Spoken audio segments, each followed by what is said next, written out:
আমন্ত্রণ চ্যানেল 24 দুপুর 1টার খবরে শুনছিলেন সিলন ফ্যামিলি ব্লেন্টি শিরোনাম। আপনাদের সাথে আছি আশিক তমাল। শুরুতেই প্রো সেন্সিটিভ হোয়াইট প্লাস টুথপেস্টের সৌজন্যে জানাবো বিশ্বকাপের খবর।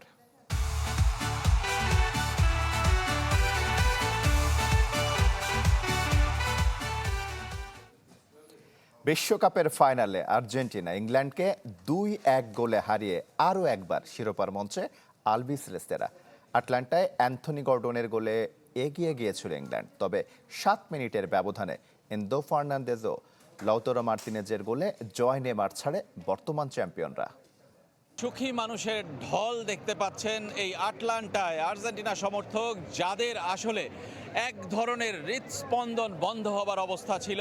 ম্যাচের শেষ 5 মিনিট এটা বদলে দিয়েছেন মেসি মার্তিনেজরা। আর্জেন্টিনা পৌঁছে গেছে বিশ্বকাপের ফাইনালে পর 2বার। রেজওয়ানুজ্জামান, চ্যানেল 24, আটলান্টা, যুক্তরাষ্ট্র। আর্জেন্টিনার এই দল বারবার মুগ্ধ করছে, শুধু সমর্থকদের নয়, কোচ লিওনেল স্কালোনিকেও। উন্মোচন করলেন এই দলটার সাফল্যের রহস্য।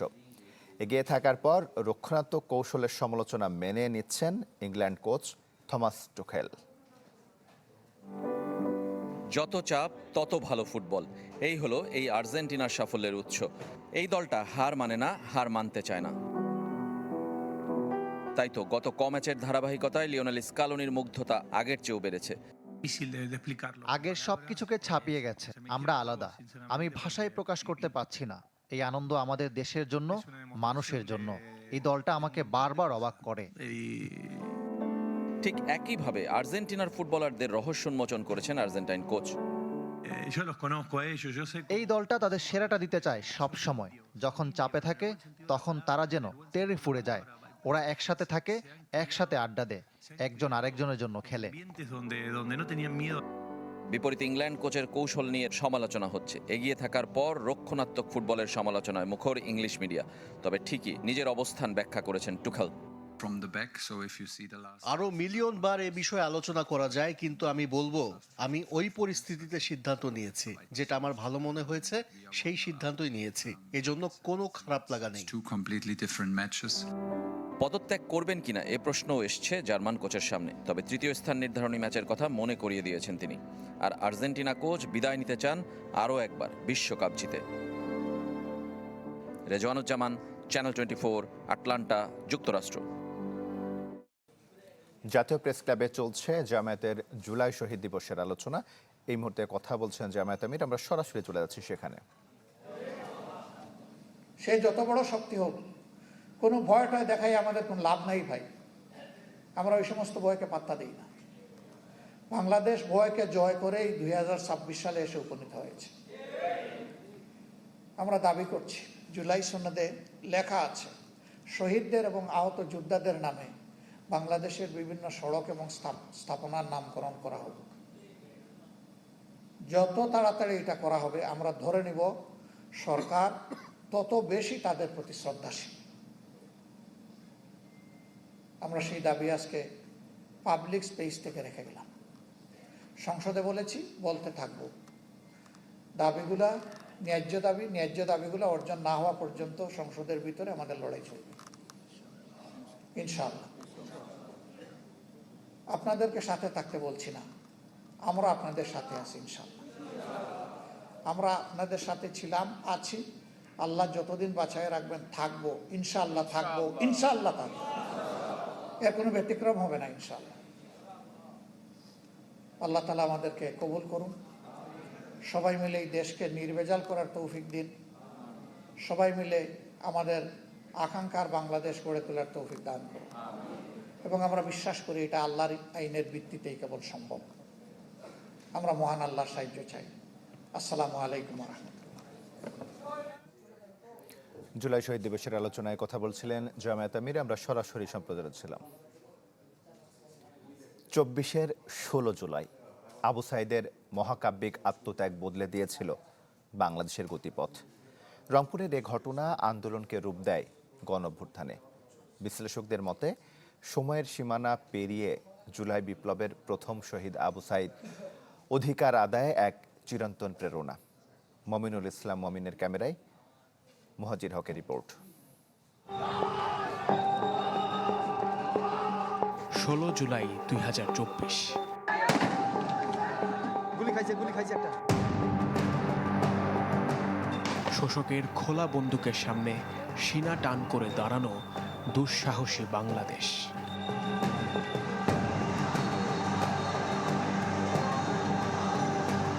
রংপুরের রাজপথে একজন আবু সাইদের সেই মহাকাব্যিক আত্মত্যাগ নাড়িয়ে দিয়েছিল 56,000 বর্গমাইলকে।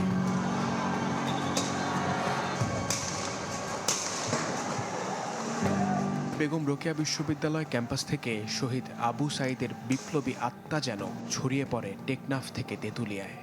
বুক চিতিয়ে স্বৈরতন্ত্রকে চ্যালেঞ্জ করে ছাত্র জনতা। এরপর হাসিনার আর কোনো বুলেট দমাতে পারেনি তাদের।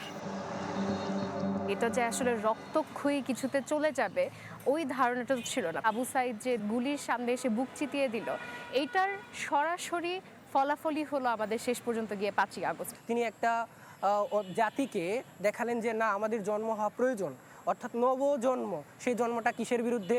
ফ্যাসিস্টের বিরুদ্ধে, কথা বলতে না পারার বিরুদ্ধে।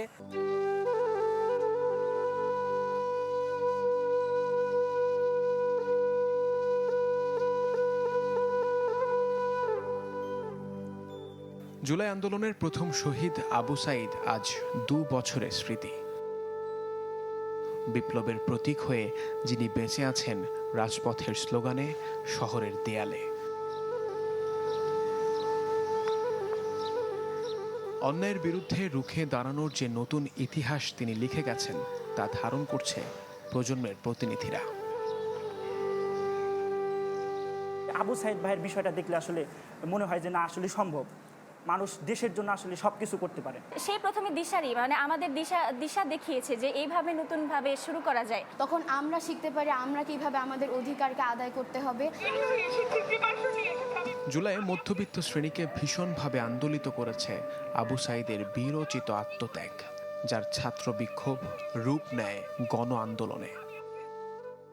আবু সাইদকে যেভাবে হত্যা করা হলো, তারপরেই মধ্যবিত্তরা বুঝতে পারলো বা বুঝতে শুরু করলো যে এই অত্যাচার কোনো এক জায়গায় শেষ হতে হবে। আমি বলবো 99% সাধারণ মানুষ এখনও 2 বছর আগের জুলাই আগস্টের মতোই অগণতান্ত্রিক, স্বৈরাচারী, ফ্যাসিবাদী শাসনের বিরুদ্ধেই। কিন্তু তিনি তো প্রতিদিন আপনার কাছে এসে জমায়েত হবেন না। আবু সাইদের প্রসারিত 2 হাত আজও যেন বিপ্লবের ইশতেহার, যার প্রেরণায় যুগে যুগে শোষকের সামনে আবারও বুক চিতিয়ে প্রতিবাদ গড়ে তুলবে কোনো না কোনো আবু সাইদ। মুহাজির হক, চ্যানেল 24, ঢাকা।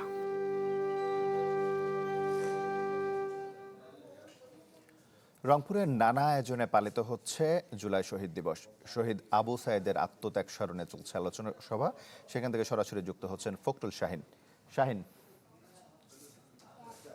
মাস্টার প্ল্যান করার জন্য আমরা একটা ভিজিবল স্টাডি করেছি, যেখানে আমাদের বিশ্ববিদ্যালয়ের যে স্মরণ সভার আয়োজন করা হয়েছে এটি এখন শেষ পর্যায়ে। এরপরে আমরা কি করব, academic master plan Shawkat Ali তিনি সভাপতির বক্তব্য রাখছেন। এর আগে আমরা অলরেডি জমা দিয়েছি, গত সপ্তাহে ইউজিসি মিটিং হয়েছে। এখন আগামী সপ্তাহে এটা শিক্ষা মন্ত্রণালয়ে যাবে। শিক্ষা মন্ত্রণালয় থেকে পরিকল্পনা মতো গেলে আমাদের একনিকে উঠবে। জেলা পরিষদের প্রশাসক তারা কিন্তু বক্তব্য দিয়েছেন। এবং এর আগে আমরা দেখেছি যে শহীদ আবু সাইদের যে কবরস্থান, সেখানে কবর জিয়ারত করা হয়েছে। সেখানে বেগম রোকেয়া বিশ্ববিদ্যালয়ের উপাচার্য ডক্টর শওকত আলী সহ জুলাই যোদ্ধারা সূর্যোদয়ের পরেই সেখানে কবর জিয়ারত দোয়া করেছেন। এরপরে আমরা দেখেছি যে ছাত্রদলের সভাপতি শুরু করে সেখানে বিভিন্ন রাজনৈতিক, সামাজিক, সাংস্কৃতিক সংগঠনের নেতাকর্মীরা সেখানে কবর জিয়ারত করেছেন। এরপরে রংপুরে টাউন হলের বিপরীতে যে জুলাই স্মৃতিস্তম্ভ আছে সেখানে ফুল দিয়ে শ্রদ্ধা নিবেদন করা হয়েছে। এবং বেগম রোকেয়া বিশ্ববিদ্যালয়ে এখানে যে স্মৃতিস্তম্ভ আছে শহীদ আবু সাইদের এবং শহীদ আবু সাইদ গেট, যেটি 2 নম্বর গেট বলা হয়, যেখানে পুলিশের গুলিতে শহীদ হয়েছেন আবু সাইদ, সেখানেও আমরা দেখেছি যে ফুল দিয়ে শ্রদ্ধা নিবেদন করা হয়েছে, শোক র্যালি করা হয়েছে।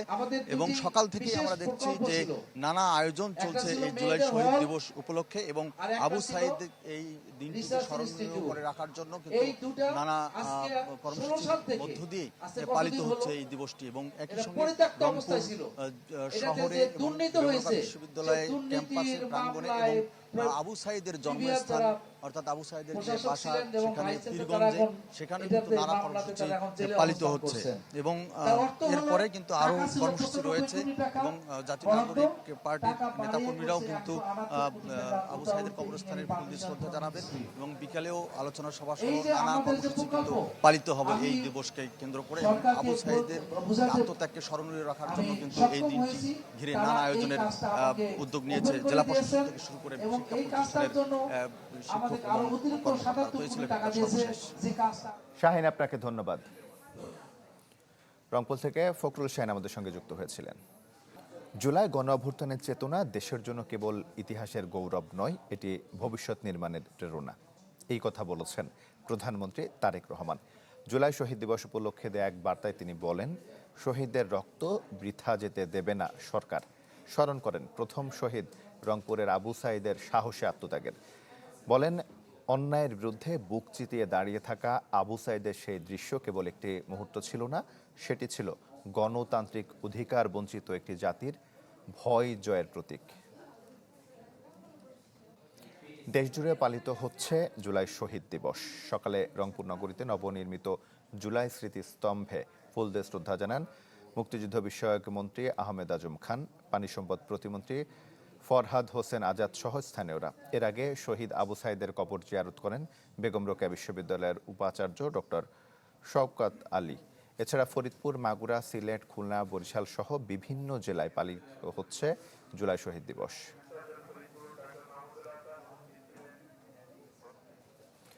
এইচএসসি পরীক্ষা নিয়ে ঘোলা পানিতে মাছ শিকারের চেষ্টা চলছে, এমন অভিযোগ করেছেন স্বরাষ্ট্রমন্ত্রী সালাউদ্দিন আহমেদ। সকালে সচিবালয়ে তিনি বলেন, আন্দোলনের নামে জনভোগান্তি মানা হবে না। নিজেদের পরিচয় গোপন করে এখানে একটা ঘোলা পানিতে মাছ শিকারের ব্যবস্থা করতে চায়। সেই বিষয়ে শিক্ষা মন্ত্রণালয় তাদের অবস্থান পরিষ্কার করেছে যে দুর্যোগপূর্ণ আবহাওয়ার কারণে কোনো শিক্ষার্থী যদি পরীক্ষায় অংশগ্রহণ না করে বা করতে ব্যর্থ হয়, তাদেরকে আবার পরীক্ষা দেওয়ার সুযোগ দেওয়া হবে। বিশ্বকাপ ফুটবলের সেমিফাইনাল খেলা দেখে বাসায় ফেরার পথে রাজধানীর উত্তরায় বাস চাপায় নিহত হয়েছেন দুই সাংবাদিক। ভোর রাতে উত্তরা ৩ নম্বর সেক্টরের জসীমউদ্দিন বাস স্ট্যান্ড এলাকায় এই দুর্ঘটনা ঘটে। নিহতরা হলেন প্রাণের বাংলাদেশ পত্রিকার সাংবাদিক রবিউল আলম রাজু এবং সংবাদ দিগন্ত পত্রিকার সাংবাদিক সাকিবুল হাসান। পুলিশ জানায়, মোটরসাইকেলে করে ফেরার সময় দ্রুতগতির একটি বাস তাদের চাপা দেয়। পরে গুরুতর আহত অবস্থায় কুর্মিটোলা জেনারেল হাসপাতালে নেওয়া হলেও বাঁচানো যায়নি তাদের।